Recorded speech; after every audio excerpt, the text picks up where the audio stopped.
Bonjour et bienvenue. Je vous propose de peindre ensemble ce petit violon tout en fête, hein, il est plein de couleurs. Donc c'est ce qu'on appelle le mix média, c'est-à-dire qu'en fait il associe plusieurs médiums dans par exemple tout ce qui est collage et puis quelque chose comme l'aqua bronze, hein, c'est-à-dire ce qui ressemble à la peinture dorée mais qui n'est pas de la peinture. Alors, au niveau du collage, je vous ai mis l'opération un peu plus complète sur le site, hein, de manière à ce que si ça vous intéresse, savoir comment j'ai fait. Euh, c'est, euh, il faut mettre de la colle recto verso par rapport au papier. C'est pas la peine de mettre de la colle sur toute la surface du papier. Parce que c'est quand même mieux de peindre à l'aquarelle sur du papier que sur de la colle. Voilà. Donc, par contre, une fois que alors, au niveau de la partition, je l'ai imprimée sur Internet. Hein, c'est pas une partition entière. Si ça vous intéresse, ne prenez pas une partition entière. Moi, j'ai tapé le nom d'un morceau que j'aime beaucoup. Et j'ai eu le début, enfin c'est sur Wikipédia, hein, je suis pas allée très très loin. Et donc j'ai pris, parce que je voulais aussi, j'ai pris un morceau assez ancien, de manière à avoir une reproduction de la partition, je pense, d'origine. Parce que je voulais un fond, je voulais pas un fond blanc pour ma partition, je la voulais un peu colorée, un peu vieux papier, voilà, de manière à ce que ça tranche par rapport au papier de l'aquarelle, voilà. Donc voilà comment j'ai fait. Après, si vous avez une vieille partition qui traîne, hein, voilà, c'est à vous de voir. Et si vous ne voulez pas faire de collage, vous prenez, en fait, et que vous trouvez que ces notes de musique sont toutes jolies, en fait, faut faire l'inverse de ce que j'ai fait. Moi, j'ai fait le collage et puis j'ai fait le fond. Si vous voulez ne pas faire de collage, il va falloir faire d'abord le fond, attendre qu'il sèche, puis peindre par-dessus ou dessiner avec un feutre, comme vous voulez soit des portées, soit des notes. Voilà. Après, ça peut être aussi des notes random. Je veux dire, il n'y a pas forcément besoin que ce soit des notes d'une vraie musique. Vous pouvez très bien les dessiner comme ça vous chante aussi. Voilà. Tout est possible. Alors ensuite, le violon. Alors j'ai commencé à peindre, moi, même si ça touchait pas vraiment euh, le violon, j'ai commencé à peindre quand la colle était sèche. Hein. Ne prenons pas de risques, il faut vraiment que ça soit sec. Et donc au niveau du violon, je l'ai peint en mouillé, hein, sur mouillé, sauf la partie que je suis en train de faire là où c'était plutôt en sec. Enfin, le papier était sec. Mais si vous regardez, la peinture n'est pas liquide. Elle sort quasiment ce consistance qui sort du tube. C'est l'avantage de peindre avec des tubes plutôt qu'avec des godets. C'est qu'en tube, on choisit la consistance très très facilement. Euh, Alors que le godet, vous êtes obligé d'ajouter de l'eau pour avoir la peinture. Voilà. Donc en couleur, faut un jaune, un rouge, enfin faux. Moi j'ai mis un jaune, un rouge, et puis en bleu j'ai pris du bleu céruléen, le bleu de phthalo qui est un peu pétard, et le violet. Voilà. Donc après, vous prenez les couleurs. Il faut tester les couleurs qui vont ensemble. Hein. D'ailleurs, si vous avez fait attention tout à l'heure, il y avait en haut, hein, de la palette, il y avait deux couleurs de terre de Sienne. C'est-à-dire que la première, la plus claire, c'était celle de Windsor et qui donne quand même un jaune qui est très très lumineux. Et l'autre est plus orangé, c'est une terre de Sienne d'une autre marque. Voilà, c'est pour ça qu'il faut toujours essayer, sauf si vous utilisez vraiment les mêmes couleurs avec la même marque, auquel cas vous aurez le même résultat. Si vous utilisez une autre marque, il faut tester avant que les couleurs soient harmonieuses entre elles. Alors ensuite, on fait le fond. Donc le fond, vous voyez que je le mouille, je l'ai laissé en mouillé. J'ai ajouté des petites touches de peinture. Alors, pas de façon très... La peinture pas très... enfin, avec moins de consistance de peinture, hein, moins de pigments que pour le violon, évidemment. Sinon, vous allez avoir tout au même plan. Il faut que le fond soit plus clair. Donc, les couleurs, là, je prends un petit peu de couleur. Hein, et donc, je la diffuse sur mon papier. Et par contre, vous remarquez que j'ai utilisé du blanc de titane, qui est de... Alors, si vous n'avez pas de blanc de titane, vous pouvez utiliser de la gouache blanche. Donc, je l'ai utilisé, entre autres, sur la partition, de manière à, par endroit, masquer, en fait, collage en fait, hein. C'est juste pas question voilà, c'est une idée comme ça qui m'est venue. Ou bien de mettre aussi un petit peu, voilà, il y a quelques petits peu un petit peu de traces blanches sur ma partition. Voilà, c'est une question aussi ça m'a beaucoup amusé. Donc ensuite, une fois que le fond est bien sec, il faut peindre donc le reste du violon. Donc ce que je suis en train de faire, alors je suis désolée, je ne connais pas le nom, parce que je suis vraiment d'une ignorance crasse dans tout ce qui est musique, hein. La musique, je l'apprécie en l'écoutant et ma compétence s'arrête là. Je ne sais pas du tout comment s'appelle cette partie donc, du violon, mais voilà ce que je suis en train de faire là. Et sinon, donc, les contours, hein, du violon qui sont donc rehaussés en violet.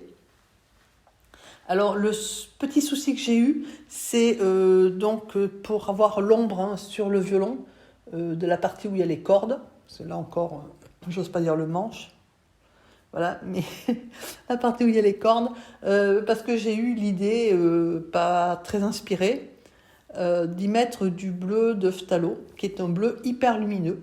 Ce qui fait que quand j'ai voulu faire l'ombre par-dessus, hein, c'est-à-dire en fait rehausser les ombres, hein, bien que j'ai mis du violet, qui est quand même une couleur qui est quand même assez foncée, surtout quand on ne la dilue pas trop, le bleu de phthalo transparaissait quand même en dessous, parce que c'est une couleur qui est hyper puissante, que le violet Winsor, il est transparent. Donc voilà, c'était au niveau de l'ombre, c'était pas forcément, ça allait pas d'ailleurs, hein, vous avez vu, c'est pour ça que je suis en train de le retoucher.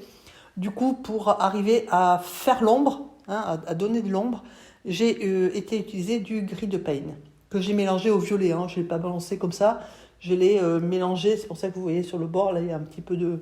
Voilà, je l'ai mélangé au violet de manière à ce que ça soit pas trop choquant. Alors par contre, au niveau du gris de Payne, attention, parce que selon les marques, celui de Winsor, par exemple, c'est un bleu de Payne qui est très lumineux.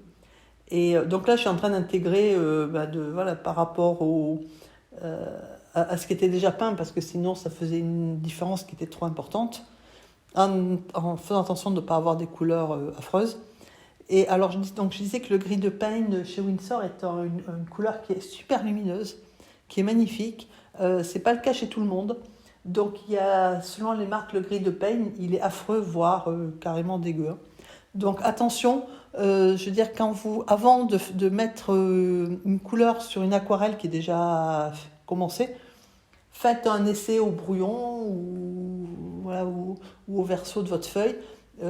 Assurez-vous que la couleur que vous allez ajouter, par exemple, quand vous êtes un peu en panne comme moi, où je me suis retrouvée un peu en galère, quand je me suis dit, waouh, il faut que j'arrive à faire mon ombre un peu plus significative que ça, parce que le bleu de phthalo annihile tous mes efforts. Voilà, j'ai essayé ailleurs, hein, avant, de mettre mon gris de Payne sur mon aquarelle. Donc c'est pareil, hein, si vous vous retrouvez en difficulté à un moment donné, avec une couleur, il vous faut entre autres monter le contraste, essayez au brouillon plutôt que de prendre une couleur. Parce que des fois, on a l'impression que ça va aller, et puis une fois posé, on se dit, mais qu'est-ce que j'ai fait, quoi. Voilà, donc pour éviter de tout recommencer et de gâcher quand même un travail qui est quand même un peu conséquent, puis c'est jamais très agréable de rater quelque chose quand on a presque fini. Essayez, faites des essais après. Donc là, je suis en train de retoucher un petit peu parce que voilà, au départ, je me suis posé quand même la question de comment faire mes cordes, parce que moi, je les voyais dorées du départ. Sauf que je me suis dit, oui, mais alors doré, il va falloir faire un fond dessous qui va être super foncé, et ça, je voulais pas, parce que voilà, au milieu du violon, là, je voulais pas avoir une espèce de barre foncée qui traverse. Donc ça m'a bien embêtée. Après, je me suis dit, je vais les faire noirs. Puis je me suis dit, non, parce que je veux pas de noir. Après, je me suis dit, je vais les faire blanches. Mais blanc, c'était le même problème que doré. Donc je me suis dit, pourquoi ne pas utiliser le doré? Bon, enfin voilà. Il y a des questions existentielles que je me suis posées pendant une partie d'un après-midi. Finalement, je suis revenue à ma première idée, donc le doré, en faisant bien. Donc le doré, c'est l'aqua bronze, hein, de Schmincke. qui n'est pas une peinture, hein, c'est de la poudre, enfin c'est du bronze, enfin je sais pas, c'est une préparation à base de vrai bronze apparemment. Donc c'est fait pour avoir des reflets métalliques ou des effets plus exactement métalliques. Donc il y a plusieurs couleurs, moi j'ai pris l'Orpal. Et donc ce que j'ai fait pour les cordes, c'est que j'ai mis un trait qui est irrégulier.